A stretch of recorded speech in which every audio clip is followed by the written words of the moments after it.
Hello, how you guys doing? My name is Favor. I'm going to tell you about teach you about Git and GitHub. You've been hearing about this for a developer or whatever you are, but this is very important if you're going to be a developer at all. You need to learn how to use Git and GitHub. Now, Git is something, and GitHub is a house for Gits. It's a hub for Git, basically. A hub is just where I don't know, people go or things are kept, whatever. It's yeah, like a niche. So Git and GitHub. Now, what is GitHub? It's a place where you house your code. People, companies, and the rest of those people. Like, okay, let me go there. This is my GitHub profile. I've developed an iOS app. I've done a web application. I've done a static web app. I've done a Java app. I just hosted them here for the world to see. Meaning anybody out there could see this app. It has two sides. You have the public side. You have the private repository and public repository. The public one is where the whole world can see. And now, why do you want people to see the code you've written? Why must it be out here?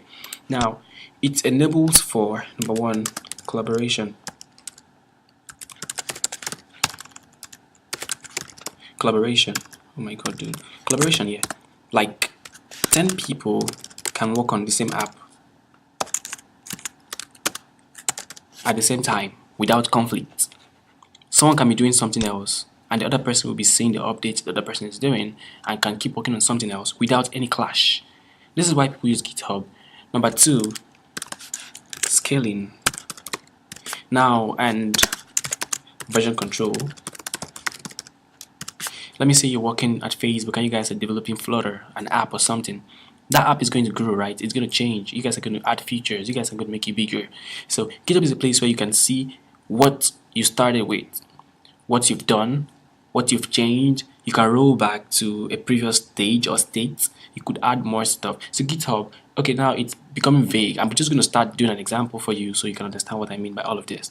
Now, to get started, you need a few tools. You need the GitHub desktop.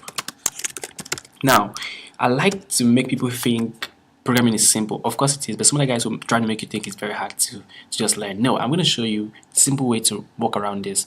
Now, you're a beginner and GitHub desktop is very easy for you to manage your repositories with. Some of the guys might show you the console, the black screen, just to scare you away, but no. You're doing the same thing just so you know. You need GitHub desktop and you need a GitHub account. Call it GitHub account. So quickly head on to github.com. I mean, for the first time, okay, you could just Google is your friend, just so you know. You could do sign up on GitHub, and you're there. So I'm already logged in because I already have an account. This Wi-Fi is slow. I need speed right now. Okay, cool. Now you could join GitHub here. Just sign up, put your password, your email address, and create an account. Confirm your account. I mean, right now I'm already a GitHubber, so I have a repository. I have my own space here. I have repositories in here.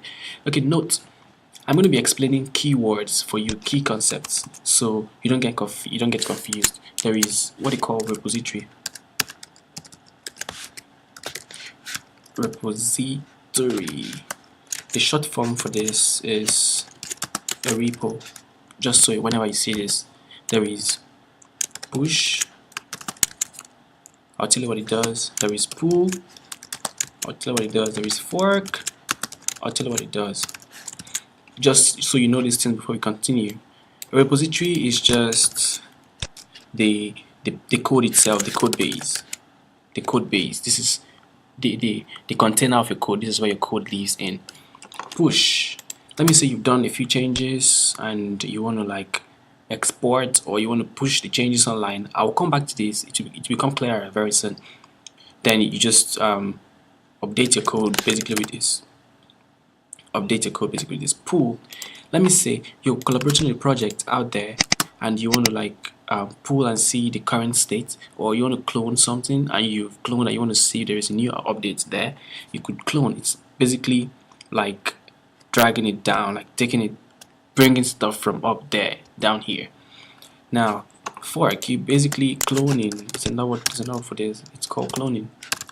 Clone, you're forking a repository. It's out there already, owned by somebody, and you want to like have a copy of it on your end. Now, a repository. There are two types of repositories. Here we have the local. This one lives in your PC,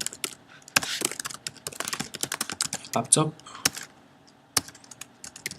and we have the live or the remote repository. It lives on GitHub. Now, so far, let's do a recap. GitHub is basically for collaborating on an application or whatever you're doing, scaling and version control. To use GitHub for your development, you need a GitHub account and you need GitHub Desktop. It's a software. Just Google it and download it. A repository is where your code lives. You have two types of repositories. You have the local, you have the live. Then we have key concepts in GitHub. You have the push, you have the pull, you have the fork. There are so many of them there. Now let me give you a reference. Let me tell you where to go. GitHub guide, beginner's guide. This tells you all the keywords in GitHub, what they mean, what they do, all of those things.